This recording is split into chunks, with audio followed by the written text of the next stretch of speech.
Welcome, my friends.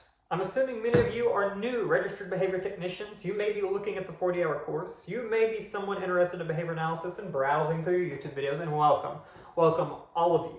But this video mostly targets registered behavior technicians, those new and old, and heck, anyone else in the field who takes a dear interest in advocacy for the groups at which we care for. So, my friends, this statement here is something that I've stated in an article that I've written, not a scientific article. I should clarify, I'm not a BCBA. I'm not a BCABA. I have a bachelor's of liberal studies with a minor in psychology, but I have a dear invested interest in this field and its applications. So, here we go. I said this. ABA is like fire. It's a tool for building and destroying. And I say this because it's really akin to medicine. Applied behavior analysis is just like medicine. It's just like fire in the same sense that it's a tool. It, in of itself, is not an evil entity that means to do harm. It is a practical tool. I can use ABA on myself. I have anxiety. I use exposure therapy, systematic desensitization, in order to overcome some of those fears. It works. It has application beyond intellectual developmental disabilities. It in itself is not evil. But without understanding, without knowing how to safely use fire, you can burn the house down. So, why do I say this? And it really is to hone in on this point. The 40-hour course that you get to become a registered behavior technician, that's not enough.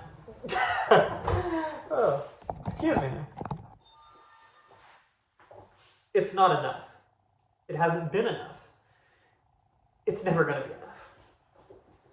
The Registered Behavior Technician course is designed ultimately to get you around the foundations of behavior analysis and enough to just generally apply and follow a script that's provided by your BCBA.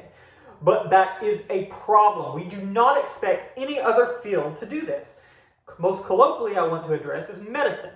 Let's look at the model in medicine. Medicine has a physician. And I'm going to compare. I'm going to write a little bit over here because we're going to compare. We're going to compare the physician who holds an MD, medical degree, medical doctor, is what you'll call it. It's a high-end degree. And then below them, you might have a nurse practitioner or a physician assistant. These guys are at the master's level, master's degree, master's of science, master's of art. Below them, you might have a bachelor's of science in nursing, but they're kind of equally. And these guys are clinicians, and these guys, they apply, kind of the directives. Bachelor's of Science in Nursing, and you have a registered nurse and LPN. So let's compare this to ABA. ABA is over here. I'm sorry if this is a little bit in the corner, but we're going to compare. In the physician, you have the BCBAD. These are clinically these are clinically equivalent. The BCBA. Now, over here in medicine, these guys have to listen to these guys. They have constant supervision. That's not the case for this over here. These are clinically equivalent. I'm sure there's arguments about that. I'm not there for that today. And then you have these guys. Well, this is a doctorate level, PhD. Again, sorry, I know it's a little in the corner. This is a PhD. This is a master's. So these guys are equivalent. And then you have the BCABA. Who's a little more equivalent to this role in our field. It's confusing, I know, but you should have learned about this in your course if you've taken it. This is bachelor's. This is where I'm upset. These guys either have an associate's degree in nursing. These guys have a degree, a technical degree. These guys are being phased out currently, LPNs. And it may also be known as a vocational nurse in California, I believe. Here, bottom is the RBT. These are equivalent. These are equivalent. The RBT has a high school diploma and 40 hours of training. Why is that a problem? Both of these groups deal with vulnerable populations. Patients who have had cardiac issues, strokes. These guys deal with dangerous medications. But we don't seem to think of that over here. We don't think of the same dangers and the same vulnerability as we do in ABA. Why? I'm not quite sure, because in principle it's the same. ABA practitioners are dealing with a very dangerous tool. What's that tool? ABA. Medicine practitioners deal with their dangerous tool, medicine. So, because of the training of the nurse at the LPN, RN, and BSN, these guys can intervene when dangerous applications are being made. Let me give you an example. I've been taking ibuprofen for an autoimmune condition that I have, for example. I know that the max daily dose, I believe, if there's any nurses out there, you can correct me, the max dose daily of ibuprofen is 600 milligrams. Right? 1600. If a doctor was to order 10,000 milligrams to be IV administered to a patient of ibuprofen, what is the nurse expected to do? What is the nurse expected to do? Well, they know, because they have experience in medicine and training, they shouldn't do that. They shouldn't do that. This is the recommended daily max dose. They're going to question the doctor, and they might intervene and prevent a dangerous thing from being administered. What happens when the RBT is given a behavior support plan that requires the administration of differential reinforcement of incompatible behavior to stimming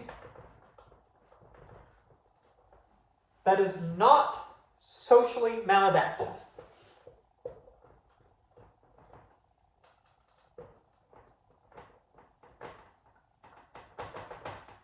There is no expectation in ABA that RBT intervenes whatsoever, even though the literature clearly states this is wrong. The RBT probably doesn't know of the amassed literature about autism spectrum disorder patients, our clients, and their proclivity to PTSD after ABA treatments. The RBT is the direct provider. They will be the one intervening. They will be the one delivering the direct trauma to the patient. The BCBA will just be writing the plans. They'll be sitting in an office somewhere. The RBT will be delivering this aversive tool to them. The RBT at the 40 hours probably doesn't know. Maybe they might. I don't know. They probably don't know the idea of radical behaviorism and the private behavior and the public behavior.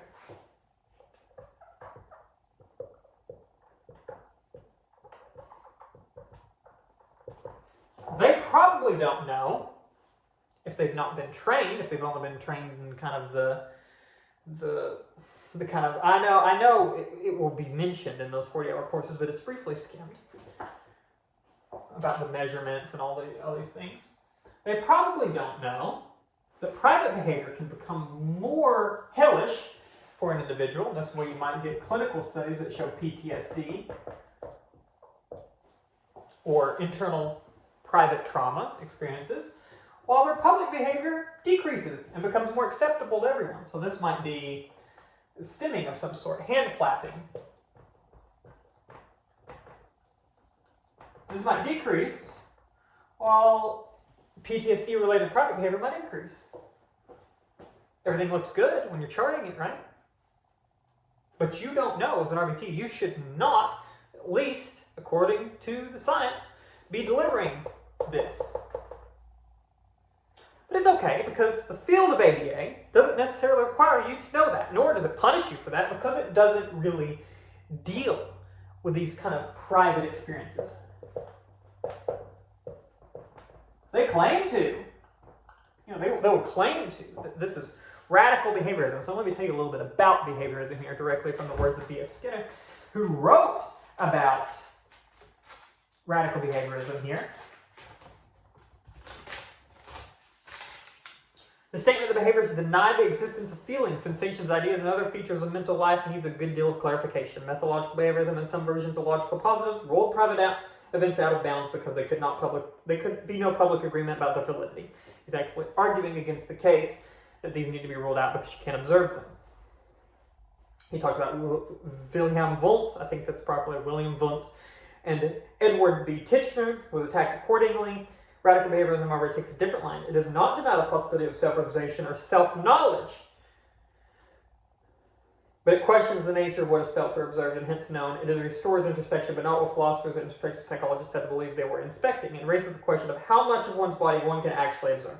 And it takes into account this is private behavior that's immersing. So your PTSD responses, your anxieties, your inner feelings, your aversive hellish experience, this is behavior that can be just as maladaptive as, well, external behavior. Not stimming, of course, because we know scientifically that this is a kind of a necessary need for individuals with autism. Even though you can decrease it, you can use ABA as a tool, you can decrease it, but in that sense, it's like fire burning down a house. It's not helpful to the client, it's not socially adaptive, it's not socially meaningful, it breaks, arguably, the 7 dimensions of applied behavior analysis. So, as an RBT, you would not know that. You would not know these things because you've not studied autism. You don't know anything about autism. You don't know anything about the clients you're dealing with. You might if you self-study, but that's the problem. It relies on the self-study. It relies on good BCBAs to help their clients. But this field is riddled with awful BCBAs, awful clinicians, awful practitioners. They're all over. They're all over the damn place, okay? So this field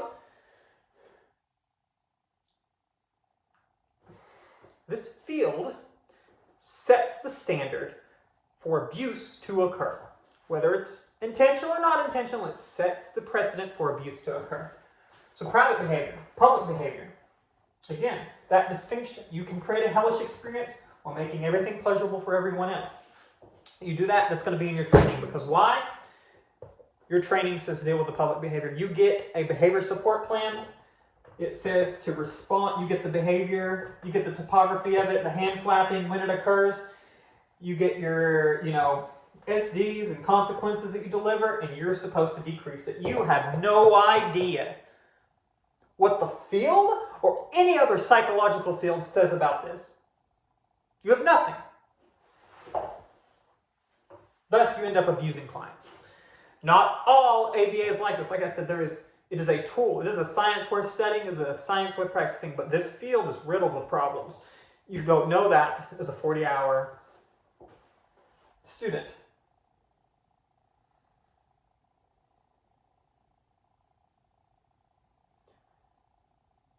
This sucks. This sucks. And why did I read all that? And I want that to be known because even in the earliest philosophical principles, one of our earliest books, radical behaviorism is mentioned briefly for a few pages, and we go on and on and on about non-related topics, verbal behavior, contingency state behavior, all of these things which have nothing to do with private governed experiences. We just only acknowledge that they can be studied.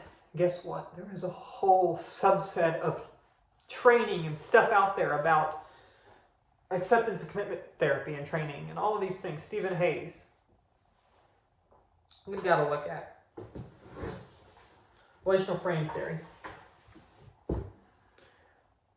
You, as an ABA practitioner, if you are new to this course, if you are a new practitioner, stick around with me for a little bit.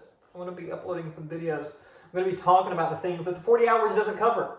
The things you need to be aware of when you're dealing with this population because it's not in your training. You'll find that many BCBAs are familiar with these practices. Many are good, many are great, and you'll do just fine. You won't actually ever really need this. But you need to know so that when you do find it, you can advocate for the client. You can advocate that BCBA does further research.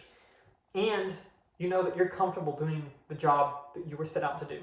You want to help people, right? You don't want to hurt them. You shouldn't let other people tell you how to use fire. You should know how to use it yourself. Because if the other person doesn't know, well, you'll just burn someone else. That's it this time. Thank you. Goodbye.